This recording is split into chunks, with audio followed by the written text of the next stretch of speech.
Welcome back to Midnight Movie Club and my review for Mortal Kombat. Mortal Kombat was directed by Simon McQuaid and was written by Greg Russell and Dave Callahan. The film stars Hiroyuki Sanada, Joe Taslim, CC Stringer, Josh Lawson, Louis Tan, Jessica McName, Machad Brooks and Max Huang.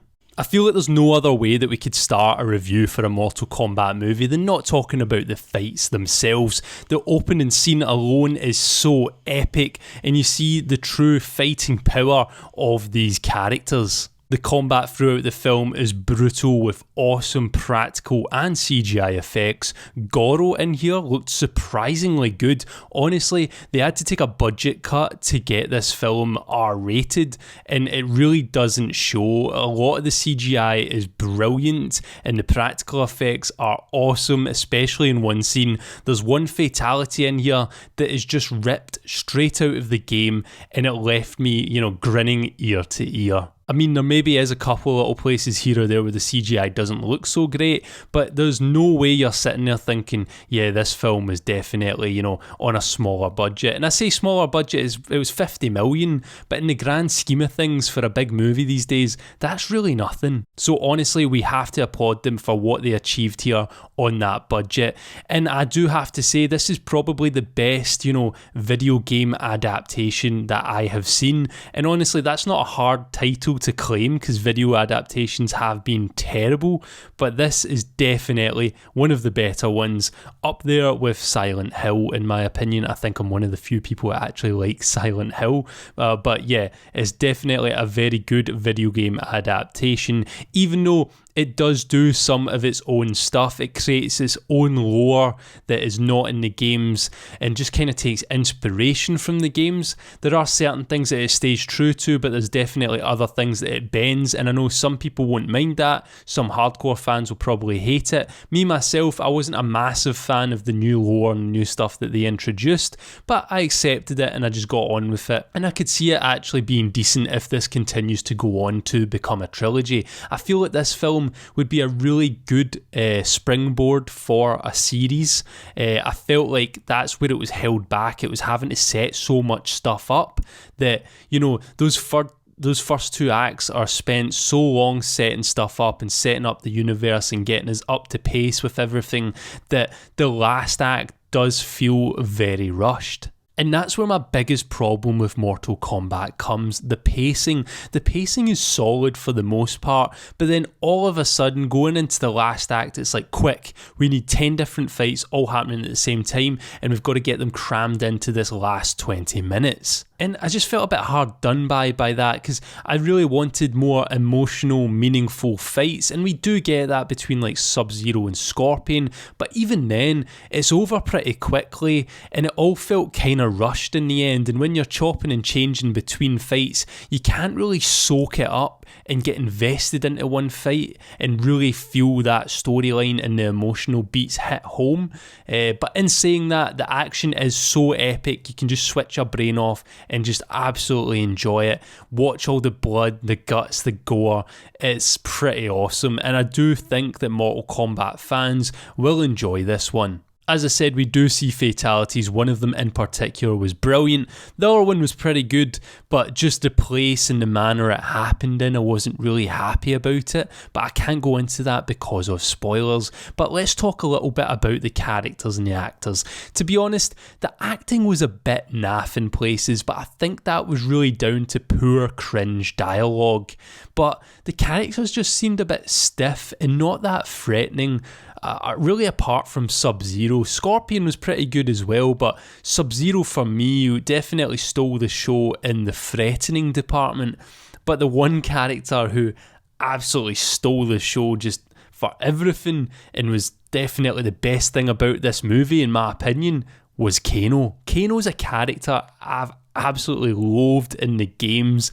I know I've got a little soft spot for him because he's Australian and I live in Australia now, but honestly, watching this movie makes me want to go back, boot up the game and play as Kano, which is something I've never done. I've never been a Kano player, but Josh Lawson, Brisbane hometown boy, shout out to Josh Lawson. He absolutely kills it as Kano in Mortal Kombat. Every single scene he's in, he steals the scene. He's the one character who stands out, who's super, on point with who his character is in the games as well. And, his lines were the best. He had the best jokes. Every time he was on screen, you're pretty much guaranteed to laugh. Just the way he acts and the way he says it and the way he's presented is just fantastic. For the most part, most of the characters were good. There was a couple that I kind of wanted more from, but they all looked great and were pretty true to who they were in the games. Character costumes were very good. The set design and the costume design were very well done. Most were faithful to their in-game counterparts, but I'm just still not a fan of a couple of the costumes because I felt some of the colours were a little bit muted, and that would have been fine if they went for that serious tone they set up at the start of the film. But, as the film becomes more fantastical and jokey and a little bit over the top, I feel like they should have just went all out with the colours and the costumes, but maybe that was a restraint due to the budget. The story itself, it does jump around quite a lot, typically like a Mortal Kombat game does, but thankfully it's such an easy concept. It's even spelled out for us just after the intro of the film. It's just such an easy concept to follow for fans and newcomers. It is pretty surface level and thin though, there's no deeper meaning or anything like that, and the narrative as a whole, you can kind of see where it's going and it never leaves much to the imagination or leaves you guessing. I really did like the locations where it was filmed and how they filmed on location in Australian mines. It made this fantastical story feel a little bit more realistic, and it was just nice to see the characters, in these locations actually fighting one another and not like stunt doubles doing things in front of green screens. That's what I really loved about this movie. I do have to say though, in terms of the plot and the actual story and, the fights we have, I felt like the movie really did not need Cole Young. His character, for me, just got in the way when something far more interesting was happening. His character felt like it was jammed into the plot at the expense of other characters that we already know and love and we can easily attach ourselves to. We do get to empathise with him a little bit in the start, and I actually do like him as a character. I just wish that he wasn't so important, and I wish he wasn't such a focal point for the movie to the point where he got in the way of fights that I really wanted to just sit back and watch for ages. Whereas it would cut to him or he would get involved, and then I would just be like, oh, come on, can we just let these two fight instead? We really don't need you here. That was kind of annoying to me. There are also some other decisions, I'm not going to go into because of spoilers, but there's just other decisions that they made in this script that I'm really not a fan of and kind of piss me off a little bit.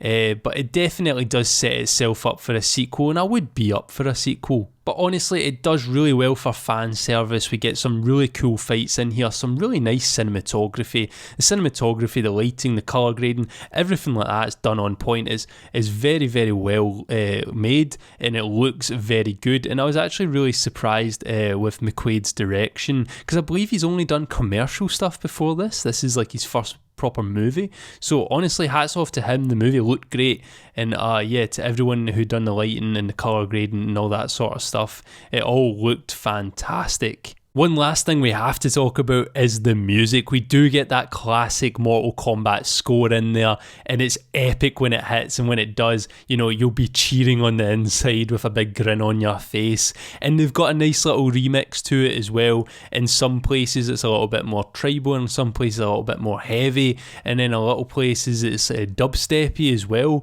But it always really fit the action that was going on. In some places I do feel like they could have turned it down a little bit so that we heard those bone crunches and flesh splattering a little bit more.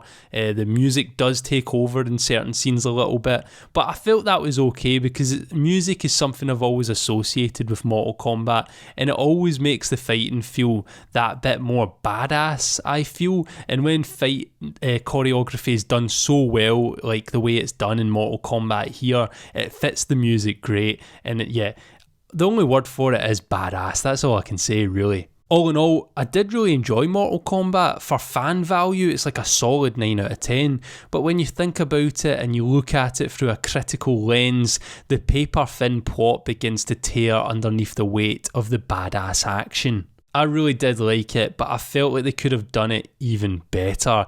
In saying that, I really do want a trilogy and feel like this one would be a good springboard for, sequels and stuff like that.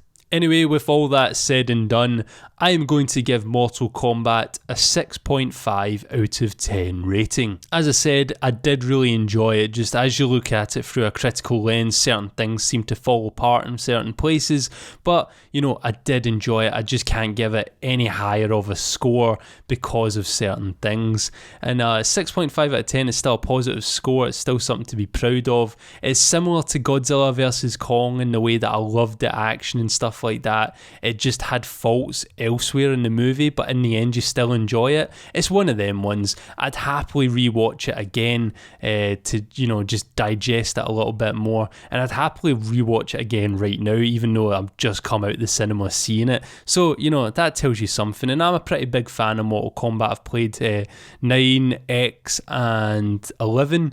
I wouldn't say I'm the biggest fan. I'm more casual. I've looked into the lore a little bit here or there. I follow the story mode. I like the story modes. So speaking as a fan to other fans that are probably watching this review, I do think you will like this movie. I just feel like there will be things in here that piss you off a little bit. And to anyone who isn't a Mortal Kombat fan and is just a movie fan, there'll definitely be parts of this movie that you'll be rolling your eyes and thinking could be done better. But honestly, I reckon the price of admission is worth it just for Kano. Anyway, that's enough of me talking. Let me know what you made of Mortal Kombat in the comments section down below. And if you enjoyed this review, please do leave it a like. If you are new, subscribe to join the club. And as always, thank you very much for watching and good night.